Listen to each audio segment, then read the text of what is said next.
बहुत बढ़िया अवसर है। मंत्र न चले नाम चला लो, नाम न चले तो चतुरासी जी गुनगुनाने लगो। बिल्कुल अवसर मत दो, जैसे दुश्मन नीचे गिर पड़ा है आप ऊपर चढ़े हो, अब उसको ऊपर आने का अवसर मत दो।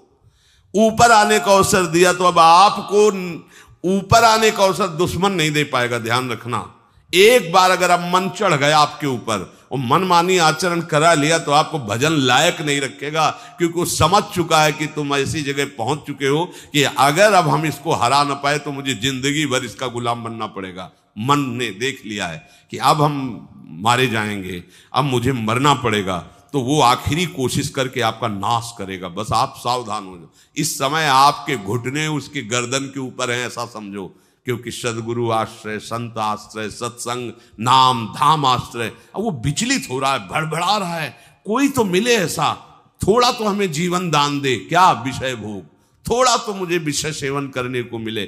चूक कर दी तो फिर गिरा देगा। परमहंस श्री ओंकारानंद सरस्वती जी ले जब बिल्कुल नई अवस्था सामने उनके गए तो उनका, अच्छा बच्चा, बड़े भाग्यशाली हो, वैराग्य मार्ग में आए हो, पर ध्यान रखना, एक सांप को जब बंदर पकड़ता है तो बोले ऐसे ऐसे जड़ में रगड़ता, फिर देखता, सू तो नहीं बोला, फिर रगड़ता है, और वो मरने पर भी रगड़ता ही रहता है कि कहीं इसमें जान न। बोले बस ऐसे ही साधु को, साधक को, उपासक को अपने मन को रगड़ना है। राधा वल्लभ सिंह हरिवंश, राधा वल्लभ सिंह हरिवंश, राधा वल्लभ सिंह हरिवंश। अगर सू बोलने का मतलब अगर थोड़ा भी विषय स्फुरण रह गया है तो अभी रगड़ते रहो, राधा वल्लभ सिंह हरिवंश। फिर सच्ची कहते भजन करना नहीं पड़ता।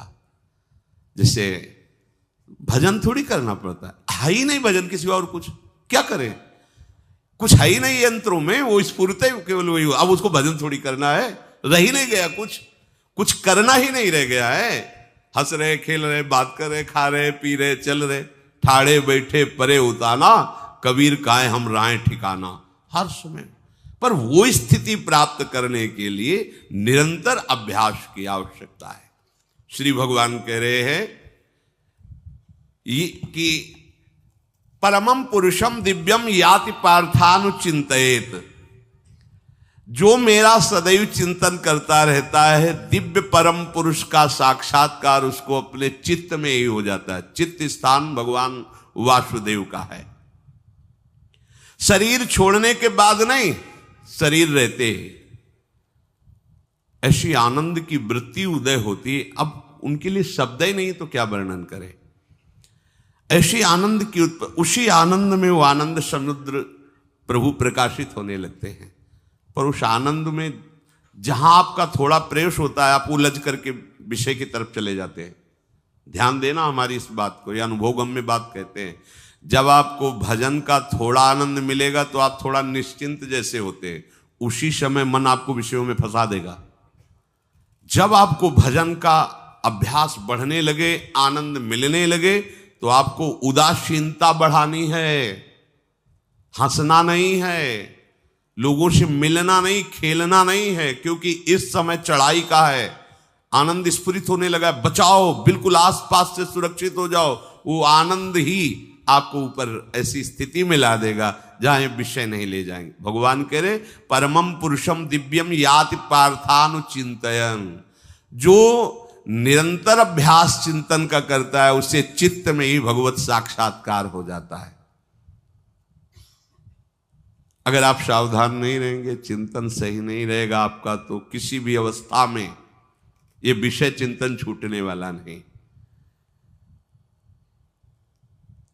अभी हमारे पास अवसर है, अभी हमारे पास समय है, चूको मत। ये बहुत सूक्ष्म लड़ाई है, ये कोई बाहर के लाठी डंडा गोली वाली लड़ाई नहीं है, ये अंतर की लड़ाई है। इसमें बड़े बड़े हार जाते हैं। अगर कोई जीत पाता है तो एकमात्र भगवान को समर्पित चित्त वाला जीतता है। हमें लगता है आपको बढ़िया समर्पण का अवसर है। अब आप ये जो मना किया जाता है, उन विषयों का भोग करते हैं, विषयों का सेवन करते हैं, तो फिर ऐसा लगता है अब हम नहीं कर पाएंगे, हमारे पास कोई चांस नहीं रह गया कि अब आपको संभाल सके। इसलिए आप सहयोग कीजिए।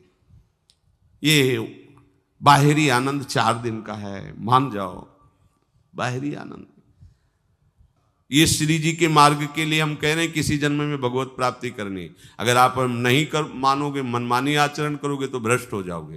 ये संसार का स्वरूप है, किसी न किसी बहाने से वो आपको सतमार्ग से हटाएगा। ना किसी को घर आने दो, ना किसी के घर जाओ, ना किसी को रंग लगाओ, ना किसी से रंग लगवाओ। अपनी प्रिया प्रीतम के साथ होली खेलो। यहाँ जो सत्संग हो रहा है ठीक है, सुना, एकांतिक किया, कुटिया में जाओ चुपचाप, अपने श्री जी को रंग लगाओ, श्री जी के सामने पद गाओ, श्री जी के सामने नाचो, उन्हीं तो भावना में उनके साथ खेलो, किसी और की जरूरत नहीं। कोई अब दूसरा हमें छुए, दूसरा कोई हमारा अपना बने, अब हमें जरूरत नहीं है। देखो हमारी भाषा समझ में आ रही हो तो समझ लेना, नहीं बाद में पछताओगे। किसी को भी अपने साधन कक्ष में प्रवेश मत दो, किसी को अपनी कुटिया में मत आने। अब आप यहां गृहस्थ नहीं हो, यहां भी रह रहे हो, भले गृहस्थ वेश में रह रहे हो, आप वनवासी हो, आप श्री जी के उपासी हो, कोई व्यवहार की जरूरत नहीं। जब ऐसे रहोगे तो श्री जी आएंगे आपसे खेलने। निष्ठा, हृदय में निष्ठा। अब व्यवहार की गुंजाइश नहीं रह गई, हमारे पास समय नहीं व्यवहार का। हमारी बातें मान लो पर आप लोग मानते नहीं हो, इसलिए कोई रंग नहीं चढ़ पा रहा। अरे वो बेचैन है आपके साथ खेलने के लिए, उनकी तरफ जब देखो ना तो बेचैन है, पर उनकी तरफ कोई देखना ही नहीं चाहता। वो तो यही से फुर्सत नहीं मिलती भोगों से खेलने के लिए, संसार के राग में खेलने के लिए। अरे वो तो लालायित है, वो तो खुशी हो रहे कि ये हमारा शरणागत हो गया, अभी हमारी सहचरी बनेगा, हमारी सेवा में आएगा। शरणागत हो करके पीठ कर लिया श्री जी की तरफ, मुख कर लिया संसार की तरफ, तो दोनों लाड़िले उदास बैठ जाते हैं। अब क्या करें, ये तो उधर मुख करके जा रहा है, चलो फिर कभी लौटेगा, वो फिर इंतजार कर रहे हैं। विमुख भये निमिषो ना अकृपा जब चिते तब। खूब अभ्यास करो नाम जब। कोई होली दिवाली त्योहारी, हमारा सारा त्योहार लाडली लाल से है, इन्हीं के साथ खेलो। देखो तुम्हें बताएं, जो बच्चा बाहर खेलने नहीं जाता तो माता पिता उसके साथ खेलने लगते। कैसे? घुटने के बल चल रहा है तो वो पिता भी घुटने के बल चलेगा उसके साथ साथ। वो तोतली बोलेगा तो वो भी तोतली बोलेगा। देखा है कभी ऐसा? ऐसा कर। तो ये हमारे स्वामी भी जब देखेंगे कि अरे ये तो किसी से राजी नहीं है, केवल हमसे खेलना चाहता है, इनके लाने का एक ही उपाय है, ध्यान रखना, अनन्य व्रत नहीं चाहिए हमें। और जैसे कल आप सुन रहे थे, पपीहा बन के रहू रे, बस यही चातक व्रत नहीं, हमें नहीं चाहिए। अगर हमारे रंग पड़ेगा तो लाडली लाल का पड़ेगा, हम खेलेंगे तो लाडली लाल के साथ खेलेंगे, नहीं तो अब आजीवन नहीं खेलेंगे, आजीवन नहीं खेलेंगे। अगर हम पाएंगे तो इनकी जूठन पाएंगे, नहीं तो प्राण त्याग देंगे। जिएंगे तो वृंदावन में जिएंगे, नहीं जीवन। ये व्रत चाहिए। काहे को व्यर्थ समय नष्ट कर रहे हो? धारण करो अनन्य निष्ठा का व्रत। इनको अपनी तरफ आकर्षित करने के लिए अनन्यता ही व्रत है। रसना कटो जो अन रटो, निरखी अन फुटो, नयन श्रवण फुटो जो अन सुनो, श्री राधा जसमैन। कोई भी सत्संगी कोई व्यसन न करे, अन्य किसी से संपर्क न करे, खूब पद गाओ, खूब नाचो, अपना दरवाजा कुटिया का बंद करके खूब रो, नाचो, खेलो, कूदो, उन्हीं से वो खेलने लगेंगे। उनको चैन नहीं है आपके सिवा, आप चैन से रह रहे हो। हमारे प्रिया प्रीतम आपका इंतजार कर रहे हैं, तभी आप पर हेतु की कृपा की। ये बात अंदर की समझो, प्रिया प्रीतम अंदर से आपको बहुत प्यार करते हैं, पर हम देखते हैं कि आप प्रिया प्रीतम से प्यार नहीं करते। आप संसार की तरफ बढ़ते जा रहे हो, हाथ फैलाए खड़े, मेरी तरफ आ जा। ये हमारे भगवान नहीं है, ये हमारे लाडली लाल हैं। हम इनको भगवान नहीं, ये तो प्रेम के खिलौना दो खेलत है, प्रेम खेल। हमारे रसिकों ने इनको भगवान नहीं माना। अगर कोई संकट आया तो अपने आंचल में छुपा के इनको लेके भागे। ये नहीं सोचा कि अखिल लोक ब्रह्मांडों का ईश्वर, इसको छुपा के भागने की क्या जरूरत है। चाहे बिहारी जी को, चाहे राधा वल्लभ लाल को, जब कभी कोई ऐसा भय आया है तो ऐसा नहीं सोचा कि भगवान रक्षा करेंगे, नहीं, इनकी रक्षा हमें करनी है। इनको छुपा करके, कभी काम वन में राधा वल्लभ लाल को, कभी बिहार वन में से बिहारी जी महाराज, छुपा छुपा के अपने अपने ठाकुरों। तो हमारे ये लाडले हैं, प्यारे हैं, इन्हीं के साथ खेलना है, इन्हीं में रहना है, अब इन्हीं के पास रहना है, इन्हीं में रहना है। दो बात ध्यान रखो, इन्हीं के पास रहना है, इन्हीं में रहना है, बस। अब यही हम नहीं कर पाते, वही जो शुरुआत सत्संग में की थी, सबकी ममता ताग बटोरी, मम पद मन। ये भारी बात है, भारी बात है। जितनी जल्दी आप उदास हो जाओ संसार से, उतनी जल्दी मुस्कुराहट आ जाएगी प्रिया प्रीतम के मुख में आपके लिए। आप जब मुस्कुरा रहे उधर तो वो उदास बैठे कि हमारी तरफ क्यों नहीं देख रहा। अब हमें अपने प्यारे को उदास नहीं करना, प्यारे को मुस्कुराहट से युक्त करना है। क्या हम उदास हो जाएं? ताते मौन रहे वो उचित है, जगते भयो फिरे बैरागी, वृंदावन रस में अनुरागी। इसकी खूब चिंतन परायण रहो, कोई भी विषय का सेवन ऐसा ना करो जो आपकी बुद्धि भ्रष्ट कर। कोई आपने ऐसा गंदा व्यसन, गंदी बात, गंदी चेष्टा, आप परसों नरसों, फिर आगे क्या? आपका जो साधन मार्ग वो ढक जाएगा, फिर प्रमाद छा जाएगा। हमें किसी भी उत्सव में, किसी भी उत्साह में अपनी प्यारी जू की अनन्यता और सिद्धांत को नहीं छोड़ना, अपने मार्ग में चल। ये अध्यात्म है, अध्यात्म। ये दान पुण्य की बातें नहीं है, ये लोकांतर में भटकने की बातें नहीं है, सीधे भगवत प्राप्ति की बातें हैं।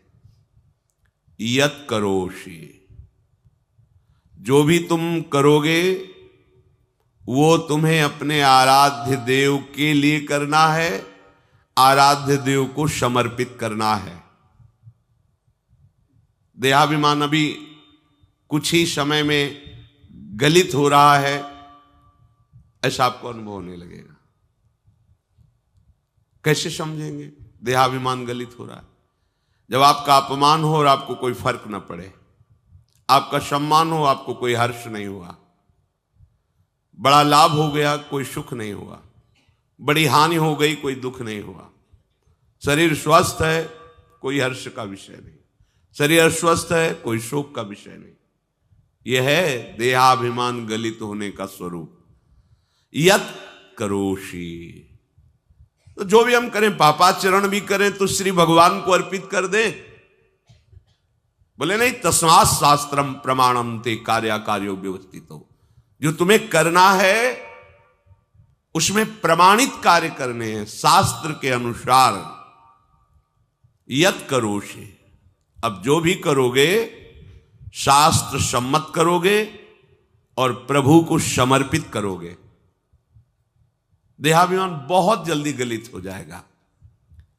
यदश्नाशि अशन भोजन, जो भी पाओगे पहले प्रभु को भोग लगाओगे, देहाभिमान गलित हो जाएगा। मान लो मेरी बात, ये सब 4 दिन के उत्सव, 4 दिन की चांदनी है। शोक समाज पूरा तैयार हो रहा है हमारे ऊपर आक्रमण करने के लिए। तुम्हें क्या पता? शोक का अंधेरा छाने के पहले ही व्यवस्थित जहां पहुंचना है वहां पहुंच जाओ, फिर अंधेरा छा जाएगा, कोई फर्क नहीं पड़ेगा। अभी आप यात्रा ही नहीं प्रारंभ किए हैं और अंधेरा आ गया तो मार्ग ढक जाएगा और जीवन व्यर्थ चला जाएगा। कुछ भी मत खाओ। कैसी धूर्तता हमारी बुद्धि में बैठी है।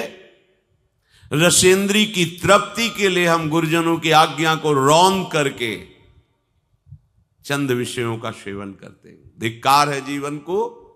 यदि आज्ञा उल्लंघन करके अमृत भी पीने को मिले तो विष हो जाएगा, ध्यान रखना। इंद्रियों की चाटुकारिता करते हद हो गई। अरे संसारी पुरुष में ऐसा देखे तो चलो, लेकिन जो भगवत मार्ग के पथिक, धिक्कार तुम्हारे जीवन को। प्रियाजू को बिना भोग लगाए अर्पित किए तुम पाने के लिए उत्साहित कैसे हो रहे हो? जिन वस्तुओं को निषेध किया गया है उनकी तरफ स्वप्न में भी अगर गति हो तो जलन होनी चाहिए कि स्वप्न में भी हमने कैसे स्वीकार कर लिया। कभी कभी ऐसा लगता है कि भगवत प्राप्ति बहुत कठिन है, ये समझने वाले नहीं। मेढक को तौलने का अगर हमें आदेश मिले तो तौलना बहुत कठिन है। 5 रखो, 2 उधर चिटक के चले गए, उनको घसीटो तो 3 पहले वाले फिर उतर के चले, ऐसे है। सावधान हो जाओ। ये आज्ञा का उल्लंघन तुम्हारे लिए नारकी गति का काम करेगा। अगर आज्ञा है कि अमृत नहीं पीना तो मत पीना, नहीं वो विष हो जाएगा। और अगर आज्ञा है विष पी लीजिए तो गरल सुधा रिपु करहि मिताई, गोपद सिंधु अनल शीतलाई।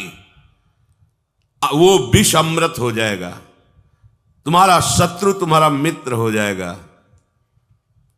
ये भव समुद्र गाय के खुर के गड्ढे के समान हो जाएगा। आज्ञा पालन बहुत बड़ी सिद्धि है। ये मूढ़ता का त्याग कीजिए। आप जानते हो, जानते नहीं है? नहीं, तुम नहीं जानते हो, तुम्हें वो जान रहे हैं। अगर तुम अपना आनंद चाहते हो, सुख चाहते हो, तो आज्ञा पालन करो। इसी से देहाभिमान गलित होगा। तुम्हारी एक एक वृत्ति उस सर्वात्मा प्रभु बैठे देख रहा है, और उन्हीं के रिझाने के लिए तो तुम्हें मानव देह मिली, भगवत मार्ग मिला। ये ध्यान रखो, एक बार भी बिना भोग अर्पित किए हुए जो पाओगे वही तुम्हारी बुद्धि भ्रष्ट कर देगा। देख लो आंख खोल के कैसे बुद्धि भ्रष्ट होती है। वो अपने आराध्य देव इष्ट देव की ही निंदा करने लगता है, आराध्य देव इष्ट देव के विपरीत चलने लगता है। ये बुद्धि गिरी मतलब सर्वनाश। जो शास्त्र में कहा गया है, कामः संजायते क्रोधा क्रोधा स्मृति विभ्रमा स्मृति भ्रंशात् बुद्धिनाशो। बुद्धिनाश को ही कहा गया प्रणश्यति, नष्ट हो गया, वो किसी काम का नहीं। यत करोषि, जो भी कर रहे हो वो प्रभु के लिए हो और प्रभु को अर्पित करो। यदश्नाश, जो भी असन भोजन करते हो, जो भी तुम्हारी जिह्वा में जाए, अगर तुम इसी जन्म में भगवत प्राप्ति करना चाहते हो तो बिना भोग लगाए मत पाना, मान लीजिए। फिर कह रहे यज्जुहोषि, जो भी तुम हवन का तात्पर्य होता है भागवतिक कार्य करते हो, वो प्रभु को अर्पित कर दो, बड़ा सुख मिलेगा। जो तुम ददाशी, किसी को भी कुछ भी देते हो, प्रभु को दे दीजिए। देने के पहले उसमें भाव कीजिए, राधा वल्लभ लाल इसके हृदय मंदिर में बैठे हैं। अब भोजन जल वस्त्र जो भी आपको उसको दिया तो उस व्यक्ति को नहीं दिया, सीधे ठाकुर जी को दिया, राधा वल्लभ लाल को दिया। यत तपस्यासी, जो भी तुम तपस्या कर रहे हो, काम वेग को सह रहे हो, क्रोध को सह रहे हो, गर्मी सर्दी सह रहे हो, अनुकूलता प्रतिकूलता सह रहे हो, ये भी प्रभु को अर्पित कर दो। भगवान आदेश कह रहे हैं तत्कुरुष्व मदर्पणम। ये सब मेरे को अर्पित करने का मतलब मेरी पूर्ति नहीं हो जाएगी, तेरी पूर्ति हो जाएगी। भला ये सब नदियां समुद्र में गिरना बंद कर दें तो समुद्र घट जाएगा क्या? यद्यपि समुद्र प्राकृतिक है, चिदानंद नहीं। भगवान तो चिदानंद समुद्र है। कोई भी नदी चाहे बाढ़ युक्त जाके गिरे या गिरना बंद कर, समुद्र में कोई फर्क नहीं पड़ता। इसीलिए सेवक जी ने कहा है, मांगो मन मनुष्य दास अपनी कर, पूर्ण काम सदा हृदयम। हे पूर्ण काम प्रभु, यद्यपि आपको मेरी जरूरत नहीं है, पर मैं अपने लिए मांग रहा हूं कि अपनी दासी बना लीजिए। मदभक्तो मईश्वरे सर्वज्ञे परम गुरु वासुदेवे समर्पित सर्वात्म भावः यत् पश्यति शृणोति स्पृशति वा सर्वमेव भगवान वासुदेवः इत्येवं गृहाविष्ट बुद्धिर मदभक्तः सन एतत् यथोक्तम सम्यक दर्शनम विज्ञाय मद भावाय मम भावो मद भावः परमात्म भावस्तस्मै परमात्म भावो योपपद्यते युज्यते घटते मोक्षम गच्छति। वेद कहता है, भगवान की वाणी, मद भक्तो, जो मेरा भक्त हो गया है। अभी हम देह भक्त हैं, भोगों के भक्त हैं, विषयों के भक्त हैं। काम क्रोध लोभ मोह जब जो चाहता है हमें परास्त कर देता है। लेकिन जो मद भक्तो हो गया उसको नहीं। बाहरी वेश परिवर्तन से मद भक्तो नहीं होता। कभी कभी हंसी आती है कि अमृत कुंड को छोड़ करके मल कुंड का स्वाद लेने के लिए कितना लालायित है जीव। कैसी मंद बुद्धि, मतलब एकदम लगता है कि वाह प्रभु आपकी है विचित्र माया है। ये इधर कूदे तो अमृत कुंड है, इधर कूद रहा है मल कुंड है। वो जानबूझ करके अमृत को त्याग करके मल कुंड में जा रहा है। जहां हमारी प्यारी जी और प्यारे जी की ऐसी सुख वृत्ति है, वेणु कानन कुणित श्रवण सुंदर सुनत मुक्ति सम सकल सुख पाए पग पेलिरी। मोक्ष सुख को भी लात मार करके जिस सुख में बढ़ा है, कैसा कैसा तुम्हारा आश्रय है। हमारे युगल सरकार का ऐसा सुख है कि मोक्ष सुख थूक देने योग्य हो जाता है, और आप युगल सरकार को एक तुच्छ विषय के लिए छोड़ देते। कैसे भक्त हो तुम, कैसे हो तुम? खुद प्रश्न करके देखो। कभी तुम्हें अपने ऊपर धिक्कार नहीं आता? अपने को बहुत चतुर समझते हो, अपने को बहुत प्रवीण समझते हो कि कोई नहीं जानता हम क्या खाते हैं, कोई नहीं जानता हम कहां जाते हैं, कोई नहीं जानता हम कैसे खिलाड़ी हैं कि खेल रहे। अरे पागल, तू कैसा खेल रहा है। ये जगन नाटक वैभवा, वो बैठे हुए डायरेक्टर सब कुछ देख रहा है और तुम्हारी कहानी लिख रहा है। बहुत होश में हो जाओ, हर समय तुम दृष्टि में हो, ऐसा मत समझो। मद भक्तो मईश्वरे सर्वज्ञ, समझ मैं सर्वज्ञ हूं, मैं सब कुछ देख रहा हूं। परम गुरु, मैं गुरुओं का भी गुरु, परम गुरु हूं। भगवान बोल रहे वो है, वही परम गुरु है, क्योंकि गुरु शब्द ही उन्हीं के आगे है, दूसरा कोई नहीं, कोई है ही नहीं दूसरा, दूसरो न कोई, वही परम गुरु है, क्योंकि उनके सिवा कोई है नहीं, वही है परम गुरु। बड़े करुणा में है। अगर ये सोचा जाए कि भगवान की वाणी और गुरु की वाणी अलग है तो भ्रम है आपको। भगवान की वाणी गूंज रही है, पकड़ो, आपको लगेगा बातें कर रहे हो, कहां गूंज रही है? अभी ट्रांजिस्टर लाइए, लखनऊ लगाइए, अभी बोलने लगेगा। तो वाणी गूंज रही ना लखनऊ की। कानपुर लगाइए, कानपुर बोल लेगा, क्योंकि उसमें पावर है उस वाणी को घसीटने का। एक यंत्र जैसा तुम्हारे अंदर तो पावर नहीं है, तुम अपने को बहुत पावरशील समझते हो। एक इतना बड़ा ट्रांजिस्टर लाइए, उसे आप अभी लगाइए बंबई, वो अगर स्टेशन आ रहा पकड़ में तो बोलने लगेगा कि बंबई की आकाशवाणी से बोल रहा हूं, आकाशवाणी पकड़ रहा है वो। तुम्हारे अंदर कितनी सामर्थ्य है। तुम गुरुवाणी सामने से नहीं पकड़ पा रहे हो, आकाशवाणी क्या पकड़ोगे? बहुत ज्ञानी, बहुत विज्ञानी, वो एक यंत्र पकड़ रहा है लोक के स्टेशनों को। अगर तुम मंत्र पकड़ लो तो तुम भगवान की वाणी ऐसे सुनोगे, ऐसे देखोगे, कहीं दूर थोड़ी है, सामने नृत्य करते रहते हैं। नेत्र खुले थोड़ा, पावर आप में है, जो मंत्र मिला है वो यंत्र पकड़ता है स्टेशन, पावर तुम्हारा सीधे पावर हाउस को पकड़ेगा। अखिल ब्रह्मांडों का पावर वासुदेवा समर्पित सर्वात्म भावा। तो यत् पश्यति यत् शृणोति स्पृशति, वो भगवान का स्पर्श करेगा, भगवान की वाणी सुनेगा, भगवान को ही देखेगा। कौन? जो मद भक्ता है। तो आप लोग बड़े कृपा पात्र हैं, भगवत मार्ग के पथिक बन गए। कहां फंसे हो यार, कहां? बड़ी हंसी आती है। साधक अपने छोटे से दोष को पहाड़ की तरह देखकर व्याकुल हो जाता है और गुरु और भगवान से पुकारता है, नाथ देखो मैं ऐसा, मुझे बचा लो। प्रभु अभी तक समर्पण नहीं हो पाया, उसे अपने में फुर्सत नहीं। जो मेरा हो जाता है वो निरंतर मेरा चिंतन करता है, इसलिए मैं उसको सुनाई देता हूं। तुम किसका चिंतन कर रहे हो? संसार का। तो क्या सुनाई दे रहा है? संसार। तुम किसको देखना चाहते हो? संसार को। तो क्या दिखाई दे रहा है? स्त्री पुरुष दोष गुण। भगवान कह रहे मद भक्तो, जो मेरा भक्त है वो यत् पश्यति शृणोति स्पृशति। प्रभु स्पर्श में आते, केवल देखने में नहीं आते। क्या भगवान को